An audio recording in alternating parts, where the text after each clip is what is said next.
Kadapa RIMS లో సర్టిఫికెట్ల దందా, అకౌంట్లలో కోట్లు, పేదల కొంప ముంచుతున్న దళారులు. అర్హత ఉన్న సర్టిఫికెట్ రాదు, డబ్బులిస్తే చాలు, దళారులే ఇంటికి తెచ్చిస్తారు. కడప రిమ్స్ లో వెలుగు చూసిన భారీ కుంభకోణం ఇది. ఒక్క దివ్యాంగుల సర్టిఫికెట్ కోసం దళారులు 30,000 రూపాయల నుంచి 50,000 రూపాయల వరకు వసూలు చేస్తున్నారు. అర్హత లేని వారికి కూడా సర్టిఫికెట్లు కట్టబెడుతున్నారు. ఒక చిన్న జూనియర్ అసిస్టెంట్ అకౌంట్ లో 86 లక్షల రూపాయలు, మరో అవుట్ సోర్సింగ్ ఉద్యోగి ఖాతాలో 1 కోటి రూపాయలకు పైగా లావాదేవీ. ఇదంతా పేదల సొమ్ము కాదా?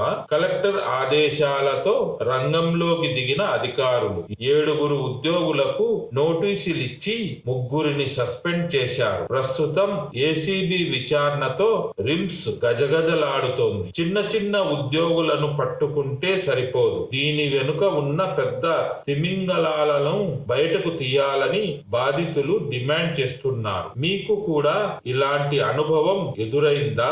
వెంటనే కామెంట్ చేయండి, వీడియోను షేర్ చేసి అందరినీ హెచ్చరించండి. ఇటువంటి పొలిటికల్ అప్డేట్స్ కోసం మన ఛానల్ ను సబ్స్క్రైబ్ చేసుకోండి.